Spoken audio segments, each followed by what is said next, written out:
Everyone, welcome to YouTube classes. आज का जो हमारा टॉपिक है वो है शिशुनाग वंश। क्योंकि लास्ट वीडियो में हमने हर्यक वंश कंप्लीट किया है, सो आज की जो वीडियो है वो शिशुनाग वंश के ऊपर मैं आप सभी के लिए लेकर आई हूँ। तो शिशुनाग वंश का जो टाइम था, कब से कब तक इस वंश ने शासन किया, ये मैं आपको बताऊँगी। इनका जो समय था वो था 412 ईसा पूर्व से 345 ईसा पूर्व, शिशुनाग वंश का। शिशुनाग वंश की जो स्थापना है, इसके जो संस्थापक है, इसकी जो नींव है वो किसने डाली थी, ये क्वेश्चन अक्सर एग्जाम में पूछा जाता है। तो इसकी जो स्थापना है वो शिशुनाग ने ही डाली थी। तो शिशुनाग वंश जो है, शिशुनाग के नाम पर इस वंश का नाम पड़ा। शिशुनाग एक राजा थे जिनका नाम शिशुनाग था। ये आप पिक्चर में देख सकते हो। जो शिशुनाग वंश के संस्थापक माने जाते हैं, तो शिशुनाग जो हैं वो 413 से 12 ईसा पूर्व में गद्दी पर बैठे। शिशुनाग जो है 412 या 13 में गद्दी पर बैठे थे। और महावंश टीका के अनुसार इनको लिच्छवी के जो राजा हैं उनकी एक पत्नी थी, वैश्या पत्नी थी उनकी, उनसे उत्पन्न माना गया है कि ये उनसे उत्पन्न पुत्र थे। लिच्छवी राजा की वैश्या पत्नी से उत्पन्न पुत्र थे। और पुराणों के अनुसार इनको क्या कहा गया है, पुराणों के अनुसार इन्हें क्षत्रिय माना गया है कि ये क्षत्रिय थे। सर्वप्रथम मगध के प्रबल प्रतिद्वंदी राज्य अवंती पर वहां के शासक अवंती वर्धन के विरुद्ध विजय प्राप्त की और उसे अपने साम्राज्य में सम्मिलित कर लिया। शिशुनाग ने सबसे पहले मगध के एक प्रबल प्रतिद्वंदी राज्य था जो अवंती, वहां का शासक उस टाइम पर अवंती वर्धन था, उनके विरुद्ध उनको हरा दिया था, उन पर विजय प्राप्त कर ली थी इन्होंने और अवंती को अपने राज्य में मिला लिया था। अवंती को अपने राज्य में इन्होंने मिलाया और इन्होंने अपनी जो राजधानी है, दूसरी जो राजधानी थी, इन्होंने वैशाली को बनाया। इन्होंने वैशाली को अपनी दूसरी राजधानी बनाया। मगध की सीमा पश्चिम मालवा तक फैल गई। जब इन्होंने अवंती को अपने राज्य में मिला लिया तो मगध की जो सीमा है वो पश्चिम मालवा तक फैल गई। उसने वत्स को भी मगध में मिलाया। वत्स भी एक महाजनपदों में से एक था, तो उसने वत्स को भी मगध में मिला लिया था। अपने साम्राज्य का विस्तार कर रहे थे ये भी। वत्स और अवंती के मगध में विलय से पाटलिपुत्र के लिए पश्चिम देशों से व्यापारिक मार्ग के लिए रास्ता खुल गया। इससे क्या हुआ, जब वत्स और अवंती मगध में विलय हो गए, मगध के अंदर मिला लिया गया इन दोनों राज्यों को, वत्स और अवंती को, तो पाटलिपुत्र के लिए पश्चिम देशों से, जो पाटलिपुत्र था बीच में इनकी राजधानी थी ये पहली, तो पाटलिपुत्र के लिए पश्चिम देशों से व्यापारिक मार्ग, जो व्यापार होता था उसका रास्ता जो है वो खुल जाता है। शिशुनाग ने मगध से बंगाल की सीमा से मालवा तक का विशाल भूभाग पर अधिकार कर लिया। शिशुनाग ने क्या किया था, मगध से बंगाल की सीमा, मगध से लेकर बंगाल की सीमा तक और मालवा तक एक बड़े भूभाग पर, एक बड़े हिस्से पर अपना अधिकार कर लिया। शिशुनाग जो है एक शक्तिशाली शासक थे शिशुनाग, जिसने गिरिव्रज के अलावा वैशाली नगर को भी राजधानी बनाया। गिरिव्रज जो राजगृह थी उसके अलावा इन्होंने वैशाली को भी, जो इनकी सेकंड राजधानी कही जाती है वो वैशाली ही है, तो वैशाली को भी इन्होंने अपनी राजधानी बनाया। और इनकी जो मृत्यु है वो 395 ईसा पूर्व में हो गई थी। शिशुनाग वंश जो शिशुनाग थे, इनकी जो मृत्यु है वो 395 ईसा पूर्व में हो गई थी। इस वंश में 4 शासक हुए हैं। शिशुनाग वंश में 4 शासक हुए हैं। सबसे पहले शिशुनाग, जिनका जो टाइम है वो 413 से 395 ईसा पूर्व। सेकेंड नंबर के जो राजा थे वो थे काला अशोक। इनका जो समय था 395 से 367 ईसा पूर्व। थर्ड जो शासक थे, उनका जो टाइम है, थर्ड जो शासक थे नंदीवर्धन, इनका जो टाइम है 367 से 355 ईसा पूर्व।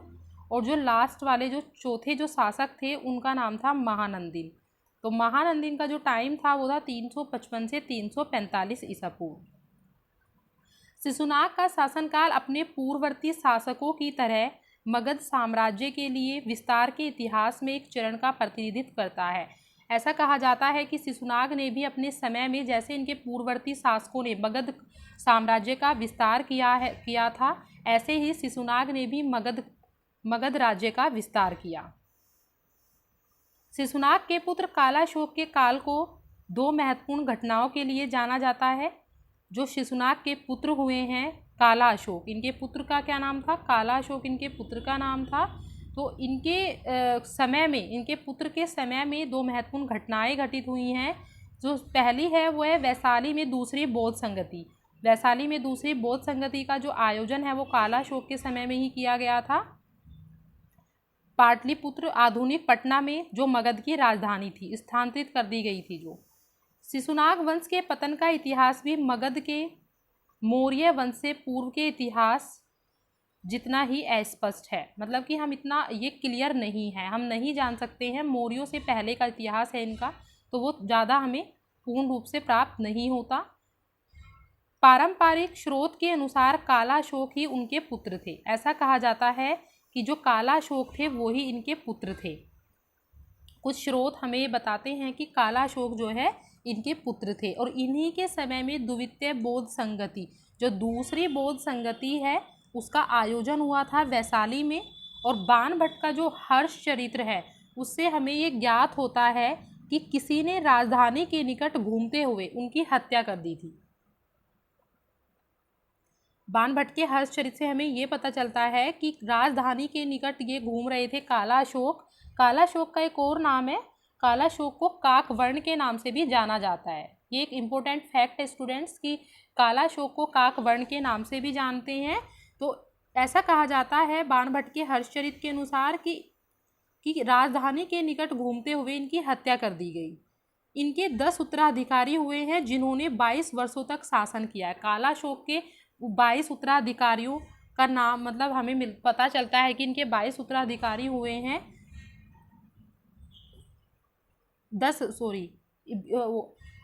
कुछ स्रोतों के अनुसार हमें ये पता चलता है कि इनके 10 उत्तराधिकारी हुई हैं और इन्होंने 22 वर्षों तक मगध पर राज्य किया।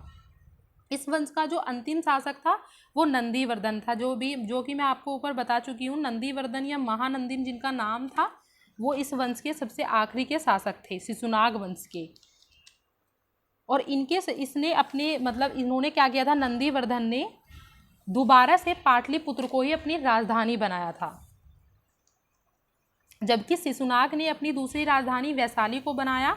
लेकिन जो लास्ट वाले आखिरी के जो शिशुनाग वंश के शासक हुए हैं नंदीवर्धन या महानंदिन, इन्होंने पाटलिपुत्र को दोबारा से अपनी राजधानी बनाया।